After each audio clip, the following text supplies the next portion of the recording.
Сәлем қыздар барлықтарыңызға, сіздермен бірге мен Гүлмәшім.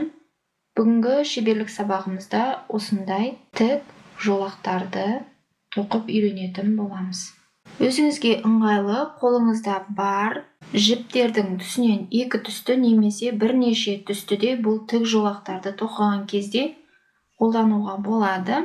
Ол өз еркіңізде. Екінші, үшінші, төртінші нөмірлі жіптің қалыңдығына байланысты ілмек бізіңізді де дайындап алыңыз. Ал мен 2,5 мм ілмек бізбен тоқимын және осындай екі қанық түсті жіптерді таңдадым. Арнаға жазылмай қарап жүрген болсаңыз, жазылып алып қараңыз және де тоқитын қыздармен бөлісіп қоюды да ұмытпаңыз. Қыздар, сіздерге тағы да бұл жерде айта кететін, бұл жердегі жолақтардың қанша бағаннан тоқылатындығын сіздер өз еріктеріңізге қарай шешесіздер. Бұл жерде менде 10 бағаннан тоқылған және 5 бағаннан тоқылған. Арасында келесі түстегі жіп тоқылмайды. Тек қана осы бір түспен тоқылып алады, қасына қосымша жалғанып отырады. Бұл да құрастырып тоқу техникасының бір түрі деп айтсам болады.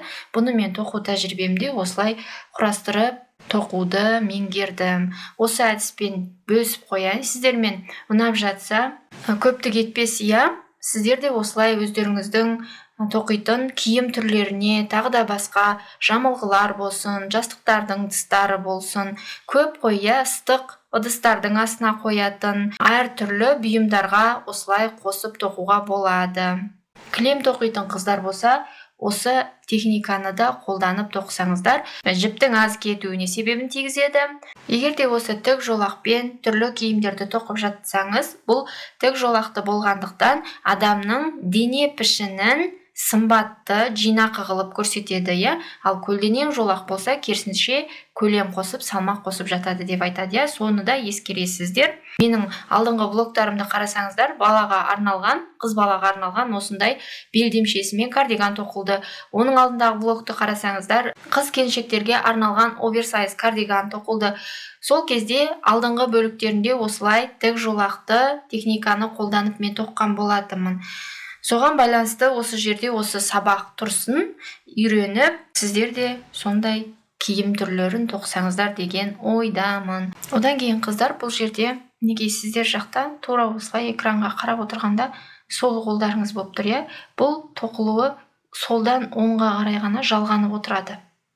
Мына жақта оң жағына жалғау мүмкін емес болып қалады. Өйткені олай жалғасаңыздар, мына жақтағы мінекей астары сияқты білініп тұрады. Астар жағында жалғанғанда осылай тістер сияқты көрінеді. Ал өң жағында әдемі білінбейді мінекей. Сондықтан тоқыған кезде ескеріңіздер, бұл сол жақтан қатар-қатармен осылай оңға қарай жалғанып тоқылып отырады. Енді тоқып бастаймыз қыздар. 10 ілмекті теріп алам бірінші. Басында айтып өттім, сіздердің өз еріктеріңізде қанша ілмекті теріп алып, қанша бағаннан тоқисыздар, ол сіздердің өз еріктеріңізде.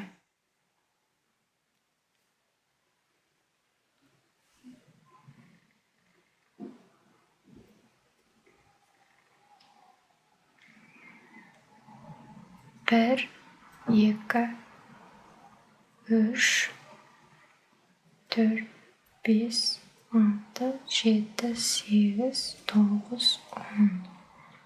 Мінекей 10 ілмек терілді. Енді бізде таза осы 10 баған тоқылу үшін бізге бір ілмекті тағы да қосымша көтеріп алу керекпіз, 11-ші ілмек. Енді орамсыз бағандармен мына ең алғашқы емес, келесі екінші ілмектен тоқып бастаймыз. Орамсыз бағандармен бізде бірінші баған орамсыз, екінші баған, үшінші баған,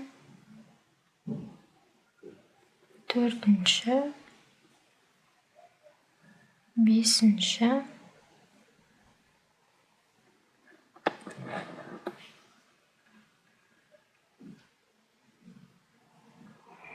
осылай барлық 10 бағанымызды тоқып аламыз. Алтыншы,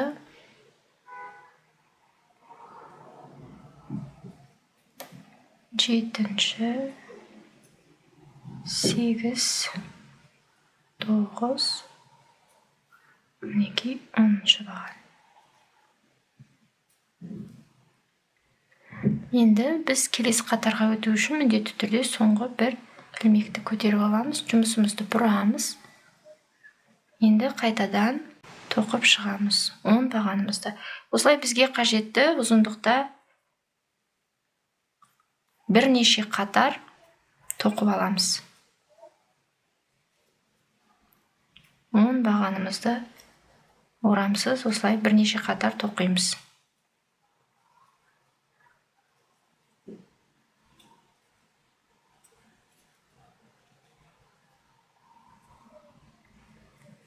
Оныншы баған. Келесі қатар тоқу үшін бір ілмек көтереміз, жұмысымызды бұрамыз.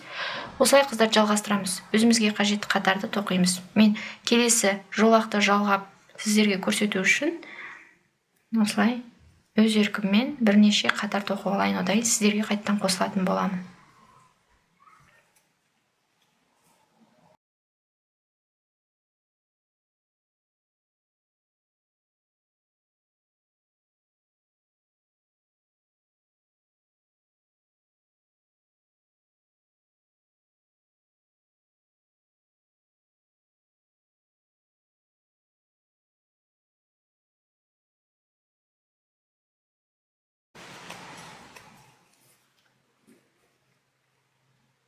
Неге қыздар бір түсті жіппен бірнеше қатар тоқып шықтым мына жерде.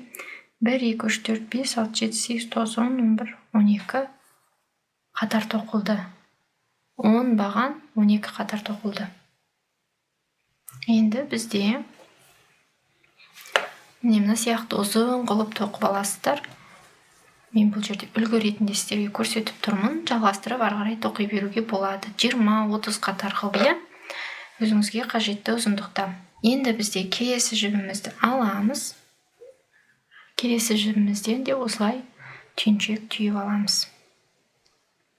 Тарқатылып кетпеуіне көзім жету үшін осылай түйіншек жасаймын. Негізі жіптің өзімен де бастап кете беруге болады. Енді қараңыздар, мінекей ең шеткі жердегі шеткі ілмекке бізімізді осылай өткіземіз де, мына дайын түйіншегімізді тартып бері қарай өткізіп аламыз міне. Енді мына жердегі қосымша жіптен тартып тұрып, бері қарай өтіп кетпеу үшін өзімізге қажетті енді қанша баған тоқимыз бұл түстегі жіптен. Мүмкін 15 шығар, мүмкін 20 шығар, сіз өзіңіз қалауыңыз бойынша. Мүмкін 5 шығар, я? Мен енді сіздерге 5 бағаннан қасына жалғап көрсетейін. Қайтадан осындай 10 бағаннан да жалғастырып тоқи бересіздер. Мына жерде бір ілмек алынды. Санаймыз.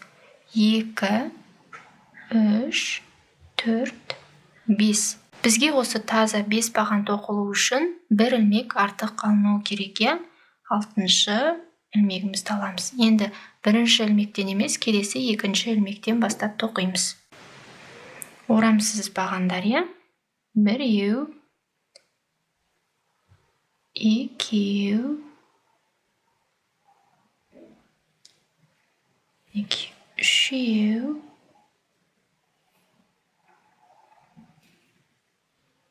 4, мінекей ең түбінде 5-ші бағанымыз тоқылды міне. Енді қыздар осы жерде анықтап қараймыз. Міне тоқылып келді, е, бірінші қатарымыз. Енді біз осына жақтағы тоқылып тұрған бірінші қатармен біріктіріп аламыз мінекей. Осы қатардың мына жердегі орнына міне анықтап қарап алыңыздар міне.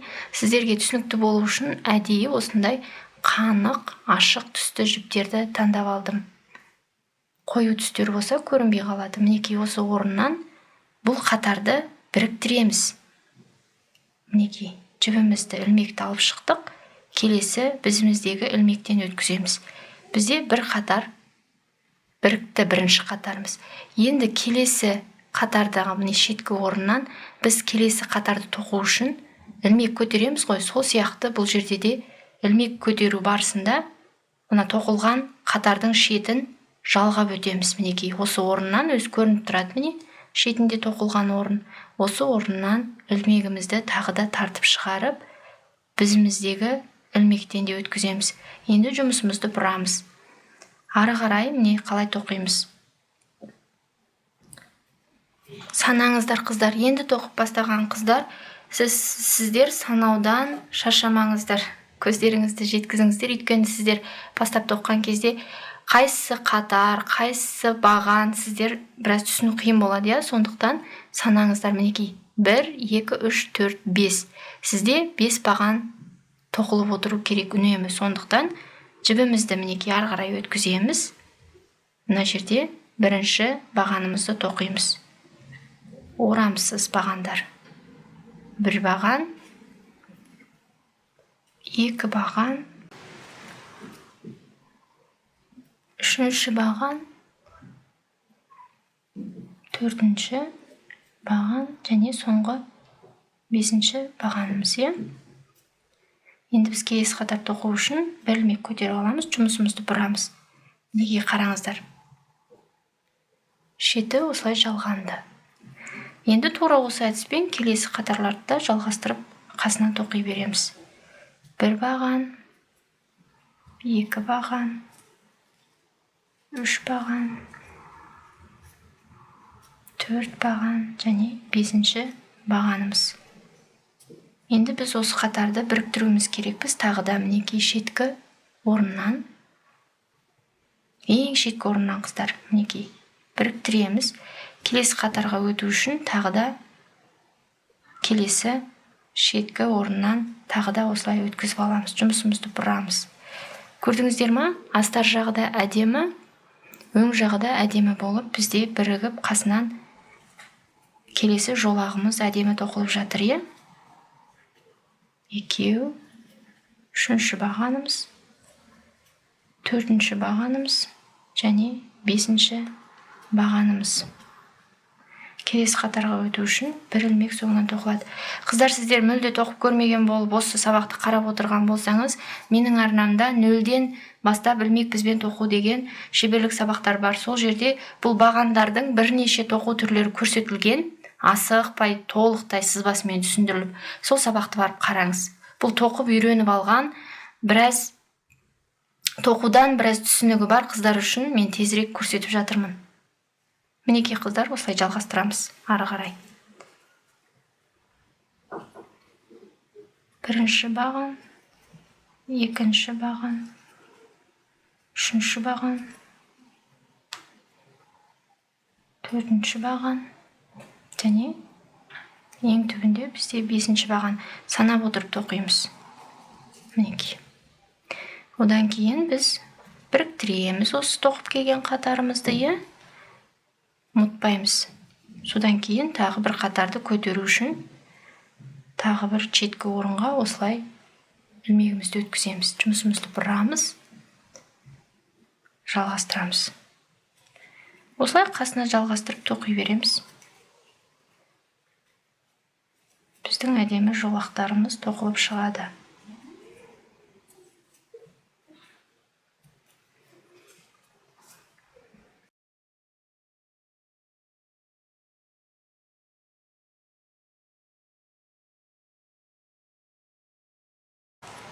Мінекей қыздар, соңғы